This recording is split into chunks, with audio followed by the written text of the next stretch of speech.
So welcome to 13 Minutes Why Every Man Needs a Why. I am super excited today to not be flying solo, but have a co-pilot here in the studio, Howard Snooks. Howard, welcome. Well, thank you, B. Very Yeah, nice to see you again. if you haven't seen it, I think it will have dropped prior to this one, but I was on Howard's podcast on Bridging Generations, and it was really stimulating to talk about your work. And I want to get into it, just kind of, set the frame with what this podcast is all about. And it's not worlds apart from yours, but I set out to be pretty kind of bold and brazen and to defy a statistic that is destroying so many lives. And that statistic is that every 13 minutes in America, a man kills himself. And it's tragic, of course, but it's even more tragic because 80% of all suicides are men. And one of the things I've set out to do is I call it defy the clock. Can we push that back to 14 minutes? Somebody said, can we get rid of it altogether? I'm not that bold, but I do think we can push back 1 minute. That's 2,888 men who will live this year if we push that statistic back. And how are we going to do that, Howard? I believe by knowing our why. As my teacher and mentor, Viktor Frankl, said, if you know your why, you can endure anyhow. And that's why you're here, because I like to have people, men in particular, on my show who have a why, who are living their why, who know their why, and who can share their why. So that's what we're going to dig into today. All right. Well, my math isn't great, but that's sort of like a 7 or 8% reduction in suicide if you go from 13 minutes to 14 minutes, right? So that's a significant reduction. So it's a very worthy goal. I definitely support it. And look, if we don't, and if we save one man's life because he heard your why, he heard this conversation, and he thinks a second time and he chooses life, then that was worth it. One life. Absolutely. So let's do that. And again, getting to know you, being on your podcast, knowing the work you're doing, I think both your personal story, I know you've been through a lot, and also the work that you're doing now will contribute to helping a man discover and live his why. So maybe share with us a little bit about your journey. I had the privilege of listening to some of your podcasts, and one in particular where you really sort of framed up your journey, and it was really inspiring to me. Oh, well, great. Yeah. Okay. Well, I started as a young child. I grew up in Durango, down in the southwestern Colorado. It's a beautiful city, just a small town, really. It's gorgeous. Old pioneer families. My parents both were raised on ranches, and they had the opportunity to continue ranching, but they decided they wanted to modernize their lives. And so we became this. They moved into Durango away from their ranches out in the Bayfield area, which is east of Durango. They went to high school together. Just they knew one another since they were young children. And so we were the city cousins. My two sisters and I were the city cousins compared to our ranching cousins. But Durango's still a pretty small town. And I decided I wanted to modernize my life too.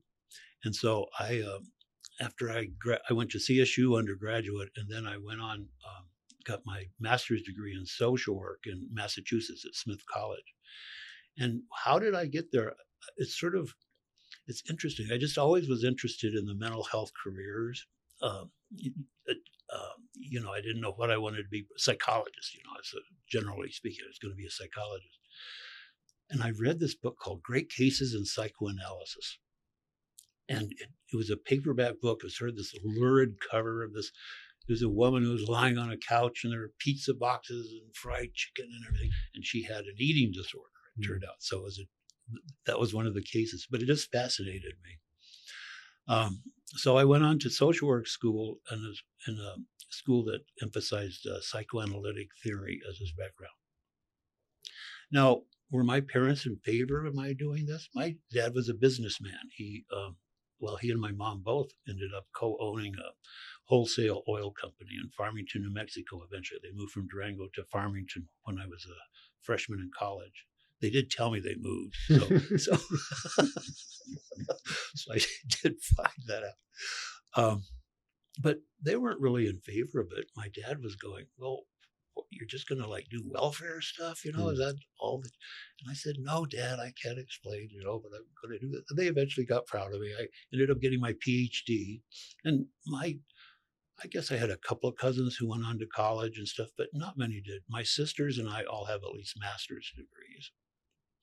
My older sister's deceased now. So I I did. I started as a medical social worker. I had left Durango as an EMT at the local hospital, and when I came back, there's an opening that came up for the director of social work at the hospital. So here I was, this 26-year-old guy that I was a local boy makes good. I was director of social work at the hospital. Isn't that where you also met your wife? No. No. Well, not in Durango. No. I met her in Boulder. Okay. But I got involved with child protection at that time. This pediatrician and there was this requirement in 1977, I think, or something like that. All communities had to have a child protection team, which would review cases of abuse or neglect that had been sent to the Department of Social Services. So it was sort of like an overseeing group. And the idea was it would help prevent abuse, that cases can get lost in the social services system, and this was a means by which to keep that from happening. So this pediatrician and I set up a child protection team, and just by chance, the Second International Congress on Child Abuse and Neglect was going to be going on in London, and I got an invitation to present my how we set up the child protection team in London. So that was really fun and nice. And then I did that, and the team was going well, and I got restless and decided I wanted to move to Durango. Was beautiful, but very isolated. Mm-hmm. And I was looking for a wife. That's true. That was one reason. I know she was your boss at some institution. So I moved to Boulder. I got a job as a school social worker, and one of my first schools was it's called Halcyon. It was a school for emotionally and behaviorally disturbed junior high students. And my soon-to-be wife was the principal there, and I got hired as a social worker there. So that's where you met her. Yeah. And so you did that. And then you've been in Boulder ever since. Yeah. I've lived in the same house now for 40 years. Wow, that's amazing. Yeah. Plus in Boulder, that house is worth something now. I know. It's like I could never afford to buy a house nowadays. And so you've been practicing, or you were practicing as a psychotherapist during most of those years? I did. I left the Boulder Valley. I went back to get my PhD at Smith. And when I came back, I was at what they call ABD, all but dissertation, for several years. I'll tell you a little funny story. My daughter was about 3. I have 2 children. My daughter was about 3 years old. And every evening I'd be in my office typing away at my dissertation and stuff. And she said, "Daddy, do they call you a so-so worker because you work so hard?" Or because you're so-so? I thought that was going to That's what somebody else said to me. Well, or you're just so-so. Yeah. So you retired as a psychotherapist? Are you still practicing? My specialty eventually that I moved into was child custody work. When there is a high conflict divorce, then and the parents could not decide an appropriate parenting plan, then the courts would appoint me as an evaluator. Now, maybe you've noticed that there's potential for suicide in these different places. Of course. You know, I'm sure much child protection teams, significantly emotionally disturbed children, child custody disputes when the stakes can get really high. So each of these has their option. And I do remember one man, he was a severe alcoholic. He could not stop his alcoholism. And his wife divorced him because of that. But it's not like she hated him or anything. She really wanted to help him. But the problem was he couldn't stop drinking even when he had his child. And his child was a little kid. I think when I got involved, it was 3 years old. And his ex-wife had said, "I need an evaluation because I just don't think he's safe there." And they had all these things set up. Neighbors and stuff would help him. But he would pass out, and here would be this little 3-year-old kid on his own. He was a loving father. It wasn't like he wasn't a mean alcoholic or anything. But anyway, I had to put some brakes on he had to have supervised visitation. He could have like a half hour of an unsupervised in between supervised times, things like that. But, that's not enough parenting time really. But I wanted to help him have a child with him, but keep the child safe. Yeah, that's a pretty intense area to sort of insert yourself as a psychotherapist. You chose not to necessarily have a private, quiet practice where Right. you're going into Right. I'm sure Right. some very difficult Right. situations. Well, this fella, after the hearing and everything, the judge approved my recommendations, agreed with my recommendations, because it has to go. I don't just make. I have to, support my recommendations. Mhm. Um, but I got a voice message from him about a month after. He says, "Well, thank you so much for all your help." Drove his car off a cliff. Mm. He knew he could not manage this, and this solved the problem in his mind. And we, at least I know, and I'm sure you agree with, it solves no problems. It just creates more for the Right. living. I do believe it creates more for the dead too, but that's another issue. And then the trickle down impact of that and those choices. And so, one of the things I really want to do is give men in particular alternative ways to think about their lives, to get support. And I think one of the things, Howard, that's missing, and I certainly picked up on it on your podcast and your interest, is we no longer live in communities like Durango back when you were growing up, where there's multiple generations, Correct. where there's influences of mentors, of elders, of sages. And I think that's part of the important work that you're doing is sort of returning us to some of those rhythms. Would you agree with that? I would agree with that very much. Yeah, I knew my great grandparents. Amazing. Yeah, Almost yeah, unheard of today. yeah.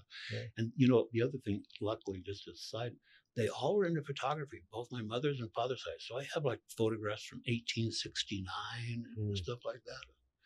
So it really reminds you of where you've come from. It your really roots. does. It reminds me where I came from. Absolutely. I'm glad you said that, because that's a definite reason that there's a history that gets carried down from previous generations.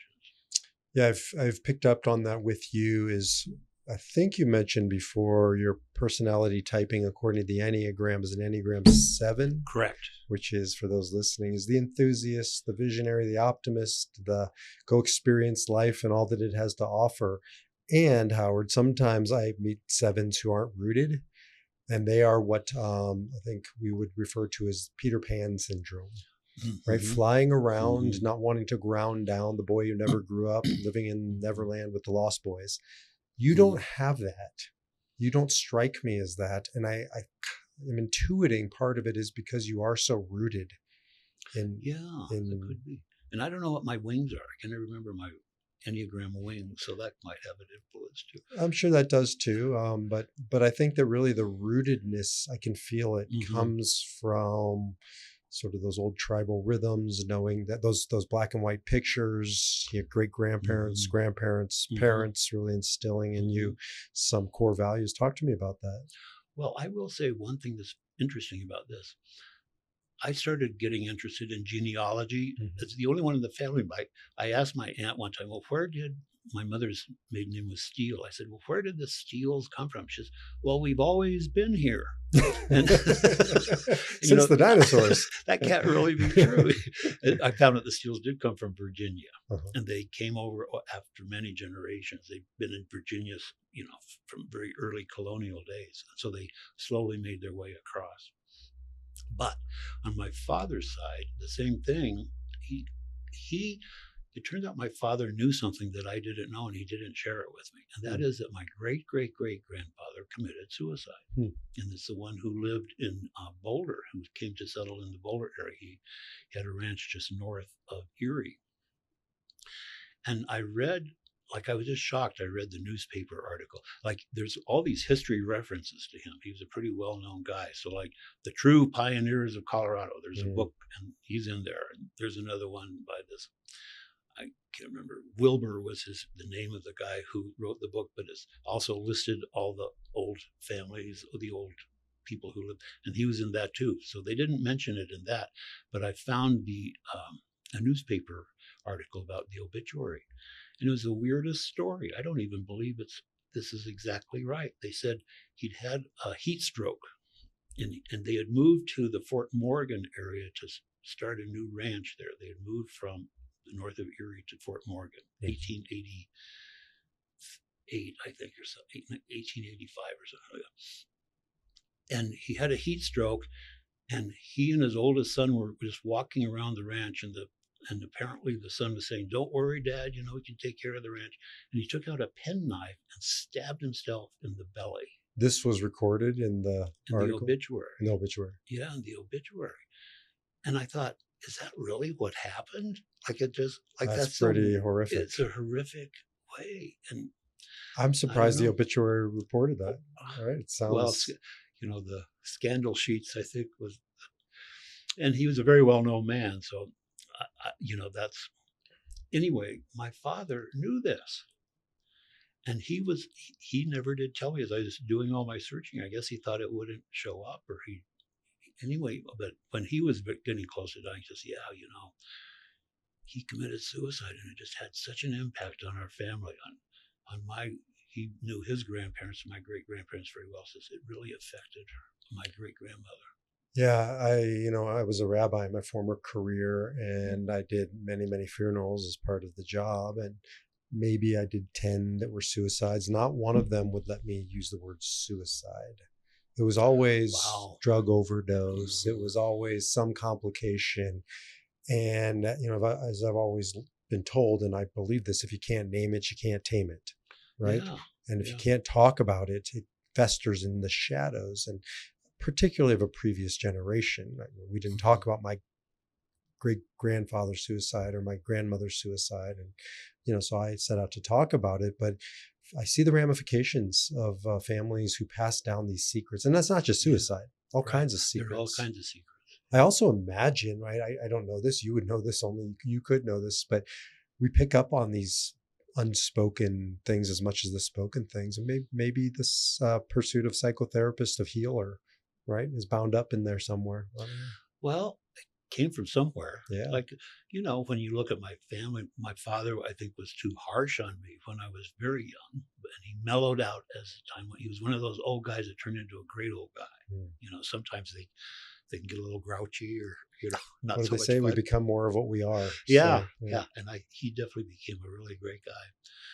So I think the reason he was harsh with me was because he was trying to transition to become a modern person. He moved from the ranch, took on a business, and I think there was a lot of stress in that. And I think that he got ulcers, I remember one time, and just all that stress, and so he would take it out on me especially, but my two sisters as well.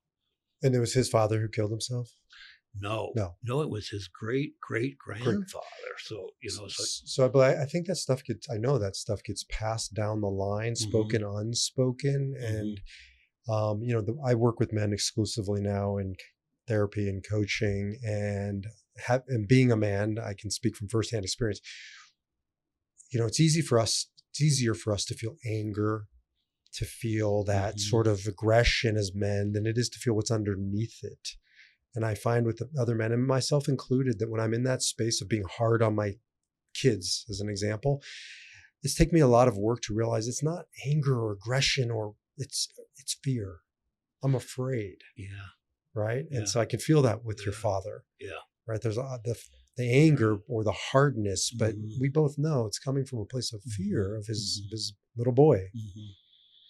And I agree. And so we got to heal those things. And I think it's just amazing that you've been participating in a career that's obviously given voice to some of these. Well, I have a question for you. Culturally, is a cultural question. You're Jewish. I'm a Gentile, raised a Presbyterian. Brother, psychotherapist named Howard in Boulder. I'm going to challenge the assumption. I know. Okay. And I, when I was younger, I had this black curly hair. I definitely look Jewish. I have passed as Jewish. Hyman Heimowitz, when I was dating his daughter, Great Neck, Long Island. Sure, Howard, the psychotherapist, he must be a Jew. So the question is, well, I have a stereotype. I think that Jewish men are closer to their emotions than, let's say, Presbyterian men. That's just a stereotype on my mind, but that's how I think about it. When I talk to my Jewish friends, they seem to be a little closer to their emotions in talking about. Stereotypes always have some nuggets of truth, and by and large are false. And I like unpacking, stereotypes and getting into it. So I think it's a great question. And the answer is unequivocally, absolutely no, they're not. But I understand where, why, and where. First of all, Freud was, Jewish, and Adler and Frankl, and these were not emotional guys, by the way.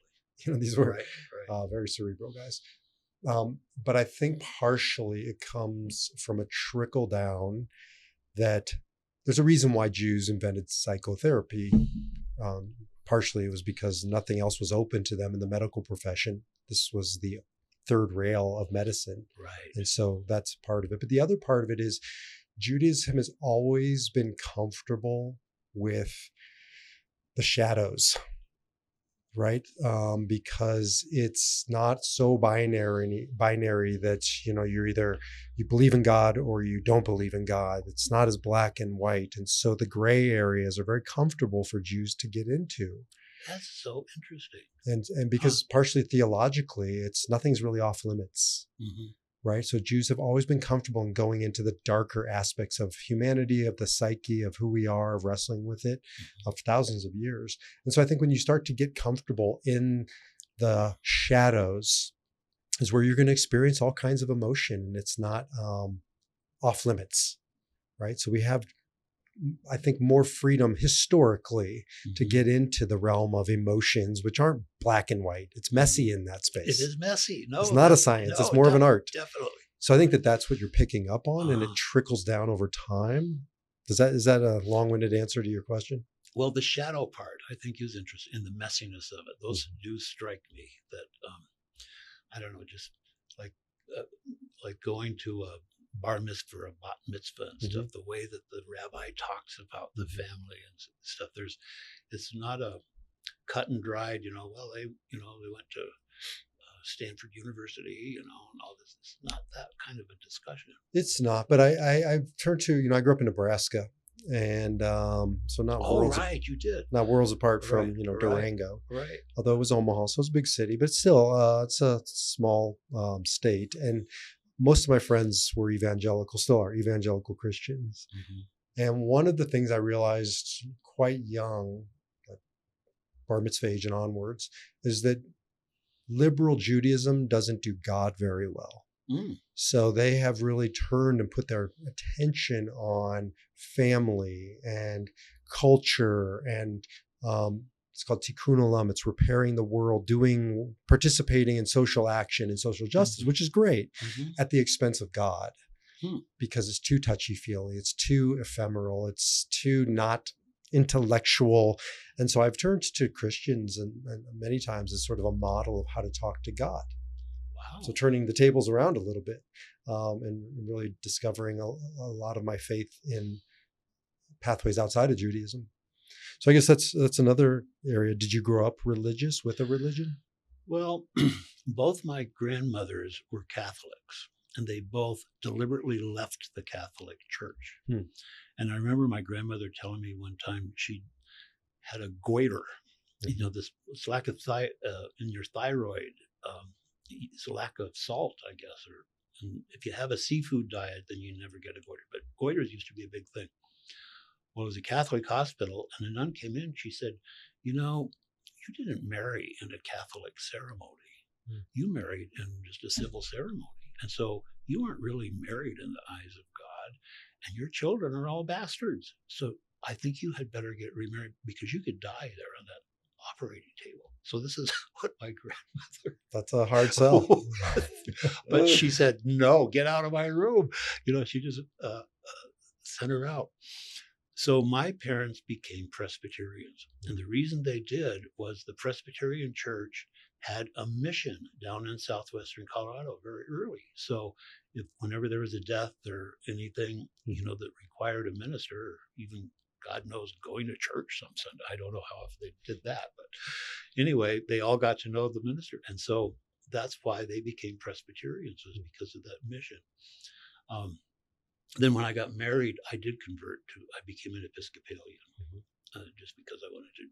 I didn't have some huge affiliation with the Presbyterian Church, and I didn't even believe really that, the Calvinist theory that how you are in this life is reflected in heaven. So if you're prosperous and not like Cadillac prosperous, Buick prosperous was kind of the Presbyterian approach. I remember my mother saying, my dad wanted to buy a Cadillac. He says, Otis, we are not Cadillac people.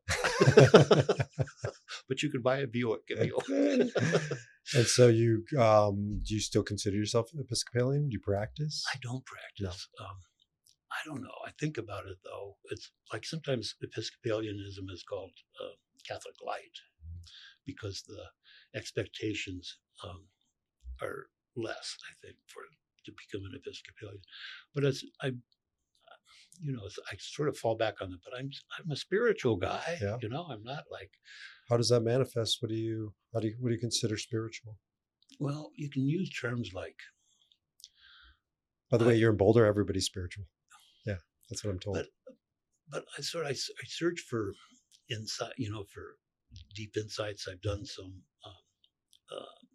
psychedelic experiences. I definitely feel like that I try to give to others. I try to be a charitable person. I try to be empathic with people and treat them as I would like to be treated myself. So the golden rule sort of thing. Yeah. And I'm not averse to going to church. I just haven't done it.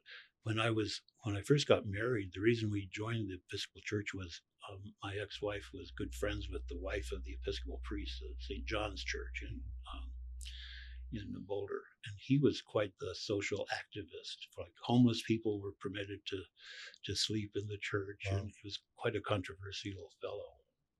But so I don't go to church very much. Well, I don't get any commission for getting you to go to church, so I'm just curious. And I consider myself spiritual and quasi-religious, but I consider myself a spiritual mutt, just kind of.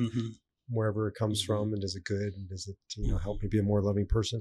One of the reasons why I turned to Viktor Frankl was because he came from Freud and then Adler, and he was a student of both of them, and he felt something was missing. And I'm interested to get your take on this as a psychotherapist. What he said was Adler's sort of worldview of power inferiority, struggling with those two, is partially true, and Freud's pain, pleasure, avoidance seeking is partially true, but ultimately that at the center of a man or a human being's essence need in this lifetime is what he called nous, spirit. And we need spirit. We are spirit. And that is part of the healing process. As you know, therapy means healing. So, and psyche is soul. So it's really, by definition, it's healing through soul. And he just simply reclaimed what he thought it always was supposed to be. Do you feel like soul, spirit, source, energy, oneness has a place in psychotherapy? I do. I would use the term numinous. Just the spiritual aspect of things. And I definitely feel like all therapists, I didn't connect with every client that I had, but when I did connect, there was really something that happened. What happened was an interaction between the two of us. What occurred in that interaction, and there was a spiritual or numinous piece to that. I thought, I think people that have not been to see therapists think, well, the therapist is going to give you advice about how you should live your life. Well, unfortunately, some do, but that's not, I wouldn't say that's the art of. That's the art of it, because what you do is you rely, well, here's what I would do in that situation, which is this very self-centered approach. It's barely pertinent to anyone. I guess I have given advice because sometimes people, they're going off the deep end and they need to be brought back. But, advice is always the wrong way to go. But something gets created. It's that relationship that gets created between the client and the therapist, I think, where the healing begins. I guess healing is the right word. Sometimes it sort of catches me up. I guess I am a healer, you're a therapist, you're therapy, you're a healer. But there's something about the word that doesn't capture everything that I think happens, which maybe has to do with growth or advanced self-awareness. I guess when I boil it down, it's like if my client has advanced self-awareness as a result of this, then it was a successful treatment. Love that. Jung would call this the magician archetype, right? Yeah. And there's a magic.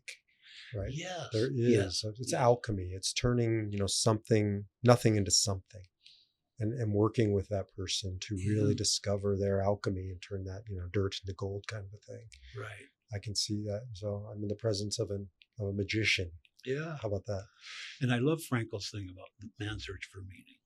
I mean, that's the part of this too, just that whole thing about what does it mean?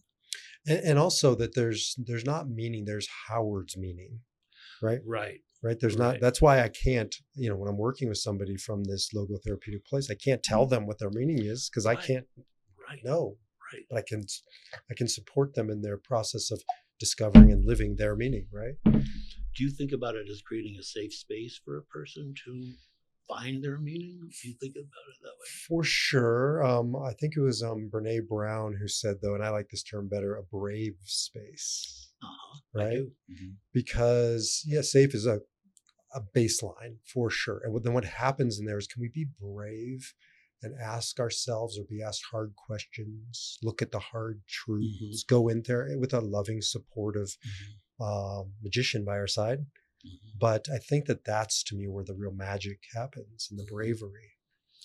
That makes me think about masculinity. Like that's a masculine thing to say. And of course, women are brave, so I'm not meaning that at all. But when you say, well, a brave space, like it would appeal to men. And the bravery that your great-great-great-grandfather, right? Not that bravery of, talk about before you put the penknife in your stomach. Right. The brave thing is to share with the people around you what you're going through. Right. That's right. The word courage comes from Latin cor, heart. Right. Can you be brave enough to share this? And I think that what it means is a shift for some people. Like only a wimp or a coward would share their feelings with somebody because they're supposed to be brave. Means not doing that really in some way. So it enlarges the meaning of brave. And I believe if men would be brave in this sense, then would be a lot less suicide. My father killed himself, and one of the things he was a wonderful man. And he was brave in certain areas, but he was not brave in sharing what was truly going on. I'd ask him all the time, how you doing? I'm fine. I'm fine. Right. I'm fine. The brave thing would be say, I'm not fine. Here's why. Right. Can you help me? Right. I need help. That's brave for a man. Absolutely. And I'm glad my dad lived to be 93 because he actually told us these stories about himself, the good things and the bad things and things that people went through. But I think he started about age 90. Like it didn't really get going that early. Doesn't matter. He did it. He did it. Right. Talk about brave. Exactly. And I can see that trickle down to you. You seem to have no problem with opening up and sharing what's going on in your heart. Right. No, I consciously decided to do that. But, there's the other, the whole too much information thing. What do you think about too much information? I just had this conversation. So there are two types of guys in my worldview that are, on the extremes. There's the nice guy, and then there's the asshole. Have you read the book No More Mr. Nice Guy? I haven't. Such a great book. I haven't. And it's for the guys with the nice guy syndrome, and they're the ones who may overshare. It's called floodlighting, right? Where it's so there's such a thing as too much because it's coming from a place of there's a strength in knowing to dispense what's yours to share and what's the other person's to hear. Right? There's a strength in holding back. But then you go to the other extreme, the No More Mr. Asshole, where we don't share anything, or we're a tough guy. So there's a sweet spot in the middle. What do you think about that? I would veer it more towards the sharing, but you can go too far. But I think it's because I am a nice guy that I sort of like, that would be my meaning would evolve. How do I figure out how to share what I'm going through without being cringy? That might be. It's a fine line. It is. It is, sharing. Somebody said, sharing what's not yours to share or what the other person isn't capable of receiving is also cruel. Right? Like people say, I want to be authentic and say everything. I have 70,000 thoughts a day. If I share all that with my wife all day, that's not kind. I got to discern. And a big issue why people come into therapy is because their parents have used them as confidants, especially when there's divorces involved. Lots of times these kids, when there's a big custody dispute, if there's parental alienation syndrome, which is is a real thing. I know that it's controversial, but I know it's true. What it means is the person who is alienating the child is telling that child about the other person and putting it in this very negative light. That's a great example. Yeah. Boundary sharing. Who's this person, and is this theirs to hold, and is this mine to give? And so that's where I work with a lot of nice guys on really, in Jungian archetype, it's the warrior.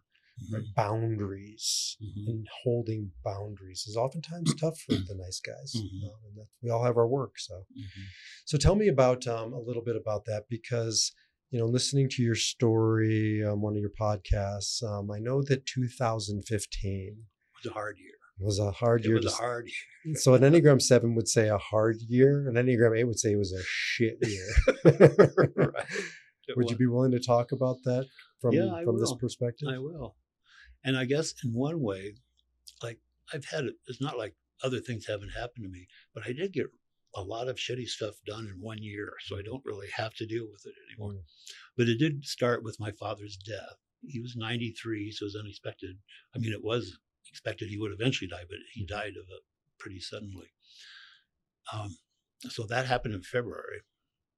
And then I can't remember the exact months, but my sister, who had been diagnosed with multiple myeloma in 2012, when my mother had just died, and my sister got diagnosed with multiple myeloma 2 weeks after. And she had gone into remission, but it came back with a vengeance. So she died. She was my older sister. And one of the problems with that was my older sister kind of hated me. So this guy, Howard, she hated this guy? Come on. Well, I don't think she felt like she got enough attention, is what I think. And so from the day I was born, like one time she cut off all my eyelashes. Because you were the baby? Because I was the baby, I see. Yeah. So stuff like that. And it never really got better. So anyway, she died, but I didn't want her to die, but of course. But it's like so you have one or two sisters who died that year? One sister died. Yeah. And then my uncle died, and he was my father's youngest brother. My grandparents kind of had two families. My dad was in the elder group. There were three elder ones. And then when he was in high school, they had two more babies in quick succession, like 11 months, like Irish twins, they're called. And one was my uncle. And we were lookalikes. Like everybody said, oh, you and Stanley, you just look just alike. And he just dropped dead. He was in his mid-70s, so kind of my age now. And he just dropped dead. And then,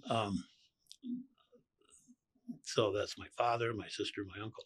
And then my wife, in, I don't know, it was July or something like that, she announced she was going to divorce me. And she had nothing but contempt for me, and she never loved me. And I was a terrible kisser. And it just went. How long were you married? 34 years. That's a long time to hold that information. Time. And, when I look back, I think what happened was she had a severe heart condition when she was 49. She had a heart attack. And she was one of these very, very fit people. She was cross-country skiing when she had the heart attack. I didn't even know she had the heart attack. She thought she'd had a little too much wine to drink.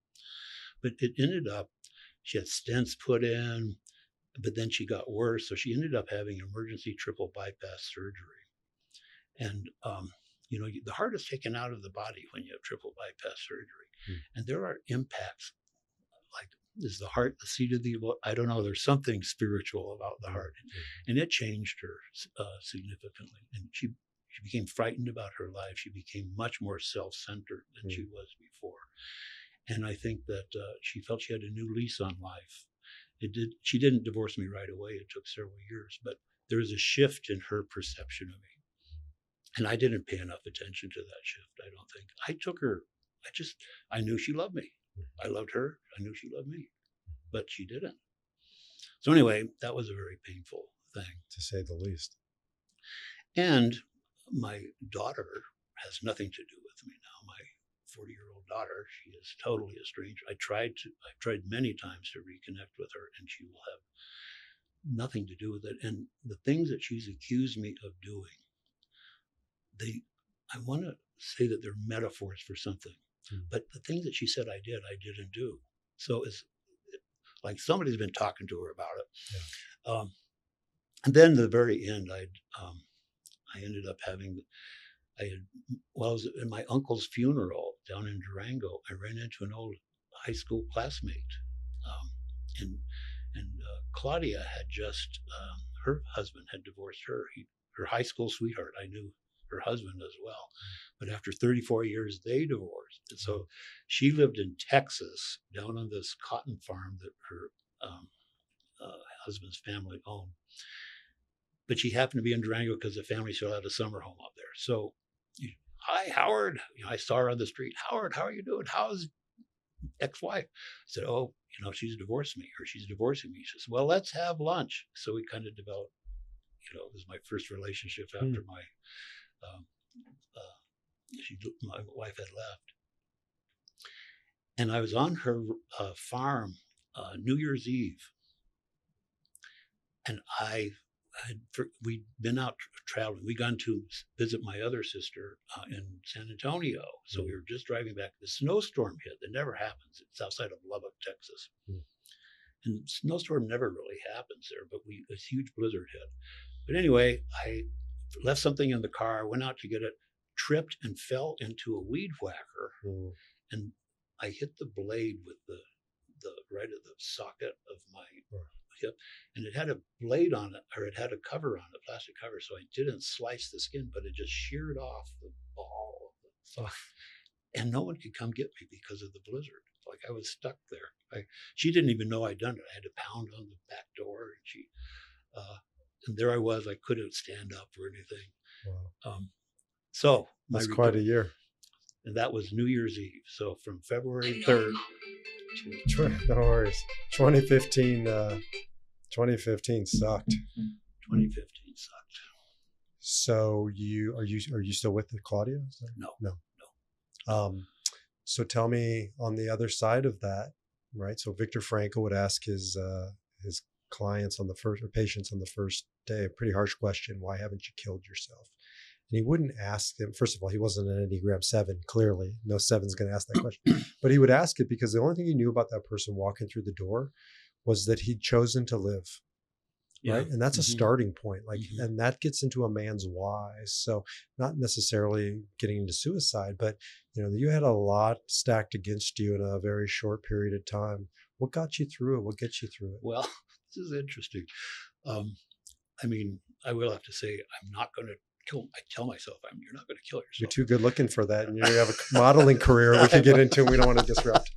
Well, the idea of finding, looking for a sign for the universe. I did read an article in the Denver Post about how they needed baby boomer models. So I did end up doing that. That's true. So it was sort of a fun thing to do. But another thing that happened was my ex-wife did enough things that I could really get angry at her rather than just be grieving. Oh, I lost this boy, I loved her so much. And she did some really awful stuff. And so I was able to gear up and go, God damn that. And I love it. That helped me. You're in my space as an 8. I'm like, let's go, Howard. But that's partially what I do work with the nice guys on, waking up that darker side, the anger, and getting in touch with it. No, it really did help me. It helped me so much. There's a teaching in Kabbalah that says, I conquered my anger years ago. Now I keep it in my pocket. That way it's there when I need it. Yeah. Right? Anger serves. Yeah. So it got you partially through that. And that anger, what did you do with the anger? Because you're not overwhelmed or living in the anger clearly today. So how'd you harness it? Well, it allowed me to separate from her. One of the things in psychoanalytic theory is that, there's a sexual drive and the aggressive drive, let's say. And the sexual drive brings people together, and the aggressive drive allows you to establish your own boundaries and establish your own self. That's sort of the idea behind that. So I was able to drum up enough of that aggressive drive that I was able to separate myself from her. Because part of it is just that feeling state of being with a partner.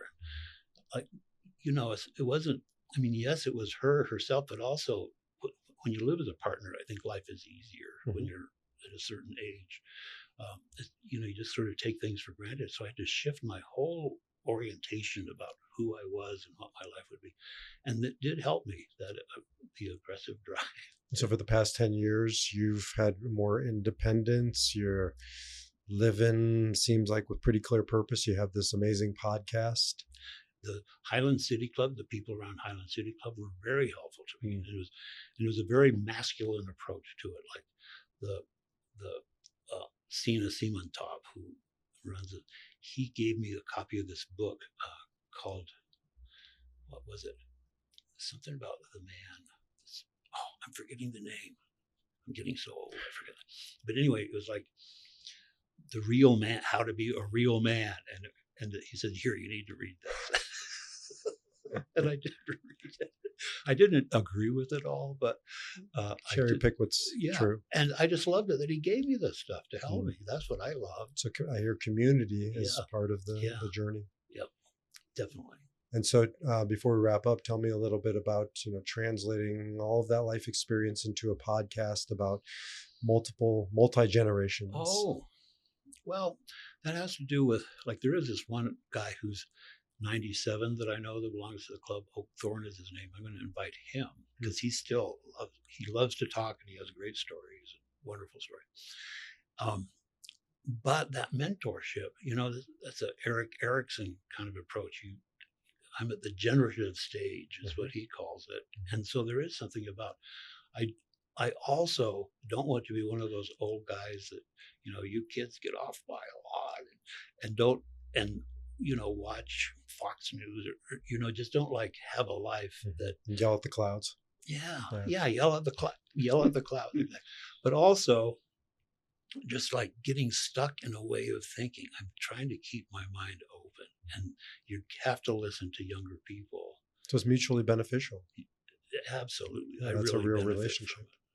Like I could watch Bad Bunny at the Super Bowl and enjoy it, I think it's hugely critical, and maybe we'll do another podcast on this, but the absence of the male in the family dynamic and unit, ever since the Industrial Revolution, but certainly and especially in certain segments of our population, has consequences.